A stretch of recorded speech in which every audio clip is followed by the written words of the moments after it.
अरविंद शर्मा जी, राधे राधे महाराज जी, आपके चरणों में कोटि कोटि प्रणाम। श्री महाराज जी, क्या जरूरत से ज्यादा अच्छा होना भी गलत है? क्या मैंने अपने जीवन में किसी के साथ गलत नहीं किया, लेकिन नहीं, हमेशा आप परिणाम? जरूरत से ज्यादा भी अच्छे हो ही नहीं, क्योंकि आपको बुरा लगता है ना। आपको बुरा लगता है ना, तो आप अच्छे हो ही नहीं। अच्छाई तो तब जब बुरा लगना बंद हो जाए। समझ रहे ला? अभी आपको बुरा दिखता है ना, बुरा लगता है ना, तो अभी सच्चे अच्छे नहीं हुए। है?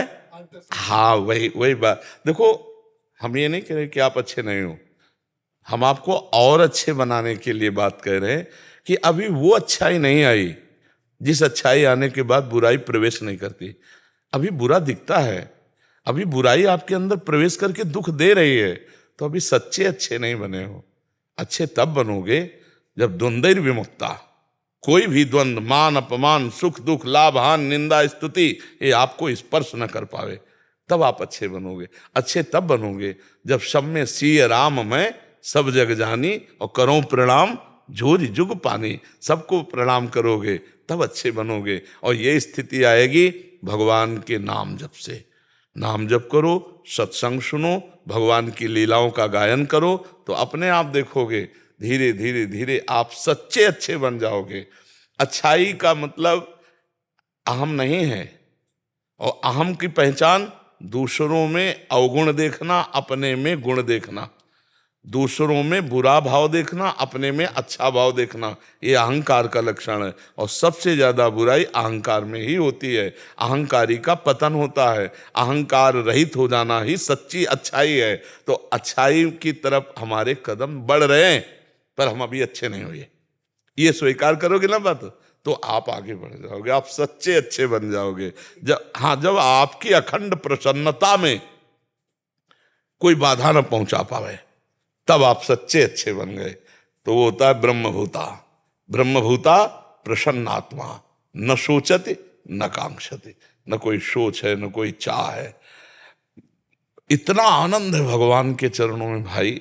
एक बार चित्त जुड़े तो, अभी तो बहुत नीचे, अभी तो ऐसा लगता है जैसे आप वचन बोले ना कि कितना अच्छा, कब तक अच्छा। लोग दिखाई दे रहे हैं ना, बुराई दिखाई दे रही ना, अभी बहुत नीचा स्तर है। नहीं, जैसे अध्यात्म की दृष्टि से ना देखे तो आपकी बड़ाई हो जाएगी। सठे साठ्यम समाचरित, ये भी उत्तर है एक, लेकिन अध्यात्म का उत्तर नहीं है, ये प्रपंच का उत्तर है। अध्यात्म का उत्तर है कि तुम इतने मजबूत बनो कि कोई भी बुराई तुम्हारे हृदय में प्रवेश न करे, कोई भी तुम्हें बुरा न दिखाई दे, और तुम सब में भगवान को देखकर इस माया पर विजय प्राप्त कर लो। माया पर विजय प्राप्त करने की बात है, भगवान की प्राप्ति की बात है। केवल व्यवहार की बात में तो जब आएगी ना बात, तो हम भी कह सकते हैं। अब हम उतर के बोल रहे हैं, पहले प्रश्न के पहले उत्तर को अध्यात्म से, शुद्ध अध्यात्म से, जिसे परमार्थ कहते हैं, अब व्यवहार मिश्रित उत्तर दे रहे हैं कि यदि हम दबते चले जा रहे हो, आप गाली देते चले जा रहे हो, तो हम तब तक सहेंगे जब तक एक सीमा है। भगवान ने भी 100 अपराध कहे थे और 101 होने पर सुदर्शन चक्र चला दिया था। ये व्यवहारिक बात है। तुम धर्म के प्रति, भगवान के प्रति, इष्ट के प्रति अगर जरा भी हमें गाली दे लो, लेकिन अगर सीमा उल्लंघन किए तो जितना तप है, भजन बल है, शारीरिक बल है, व्यवहार बल है, उसका प्रयोग करके आपको शासन मिलेंगे। ये व्यवहारिक उत्तर है, परमार्थिक उत्तर नहीं है। व्यवहारिक उत्तर अच्छा लगेगा, नहीं लगेगा? ये व्यवहारिक उत्तर अच्छा लगेगा, लेकिन परमार्थिक उत्तर जो है वो ये है कि कोई भी बुरा हमको दिखे ना, और कोई भी बुराई हमको परास्त न कर पावे, कोई भी दुख हमारी प्रसन्नता को न छुपाए, क्योंकि सर्वम खलमिदम ब्रह्म, सब जगह वही विराजमान है। कौन बुरा है? सच्चा ज्ञान, सच्ची अच्छाई तो यही है ना कि बुरे में भी मुझे भगवान दिखाई दें और हम उसको सह जाएं। लेकिन ये परमार्थ व्यवहार में, व्यवहार का दूसरा स्वरूप होता है। अगर आप परमार्थ के पथिक बनना चाहते हैं तो इतनी अच्छाई लाओ कि आप में किसी को बुरा देखने की बात ही ना आवे, किसी का बुरा करने की बात ही ना आवे, नहीं ना। और हमें लगता है अच्छाई का प्रभाव बहुत जोर का पड़ता है, पड़ता है। जब आप 10 बार किसी से अच्छा ही बर्ताव करेंगे तो 10 बार बुरा करने वाला एक दिन रो के आपके पैर पकड़ लेगा। एक नाथ जी महाराज महाराष्ट्र के गंगा स्नान, वहां गोदावरी है, तो गोदावरी गंगा स्नान करने गए तो ऊपर अन्य धर्मावलंबी का मकान था। तो उसने देखा कि बाबा जी, तो थूक दिया ऊपर, ऐसे बालकनी से ऐसे थूक दिया। फिर गंगा स्नान करने गए, देखा कि थूक आ गया, तो फिर फिर थूक दिया। 100 बार थूका, 100 बार, 100 बार गंगा स्नान करने। आखिरी में उतरा, चरणों में लौट गया। उसने कहा क्षमा करो, मुझसे बहुत बड़ी गलती हुई, आप जैसे निर्मल हृदय वाले को मैंने 100 बार थूका। तो उनका भैया आपका कोई अपराध नहीं बना, देखो संत हृदय, जब अच्छा हो गया तो बुराई नहीं दिखाई।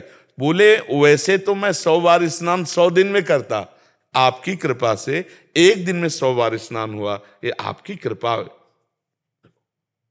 वो पानी पानी हो गया, दोबारा कभी उसने उनके। तो हमें लगता है हम अगर सच्चे से अच्छाई धारण करें तो सामने वाला परिवर्तित हो जाएगा और हमको बुराई नहीं दिखाई दी। एक नाथ जी ने उसमें बुरा नहीं देखा, वो कहा कि भैया जो हम 100 दिन में गंगा स्नान का लाभ लेते वो एक दिन में आपने दे दिया, ये तो आपकी कृपा हुई ना। तो ऐसे देखा जाता है परमा। जैसे हमें कोई गाली दे रहा है तो हमें सोचना है कि कोई पूर्व का प्रारब्ध है जो भगवान कटु वचन सुना करके क्षमा करवा रहे हैं, अब वो मार्जन करवा रहे हैं। बड़ी कृपा है कि वाणी से बोल करके हमारे हृदय को जलाकर ठीक कर रहे हैं, नहीं तो शारीरिक दंड देते। ये तो भगवान की कृपा हुई कि बातचीत से निपटा रहे हैं, ऐसे सोचा जाता है, पॉजिटिव सोचा जाता है, नेगेटिव नहीं सोचा जाता। जैसे कि किसी कोई नाराज हुआ, 2 थप्पड़ मार दिए, तो कोई बहुत बड़ा प्रारब्ध था, भगवान ने प्रेरित किया, इसको तो हम जानते भी नहीं, कोई घटना, धक्का लग गया कोई, और इसने हमको 2 थप्पड़ मार, भगवान इसके द्वारा हमें पावन किए हैं, अब काहे को गुस्सा आएगी। ऐसे विचार किया जाता है पॉजिटिव। जैसे अपनी जबान अपने दांत से कट जाए तो हम किसको गाली देंगे। अपने हाथ के द्वारा भी अपने शरीर में कभी कभी चोट लग जाती है, चाकू लग जाती है, किसको हंसी देते हैं, यार वो चूक हो गई। हमको ऐसे ही अपने अंगों के द्वारा अपने अंगों को जैसे पीड़ा पहुंचती है तो हम किसी से रिपोर्ट नहीं करते, किसी को मारते पीटते नहीं, सह जाते हैं। हम ही फिसल के गिर गए और बहुत चोट लग गई तो हम किसी को कुछ कहते थोड़ी है।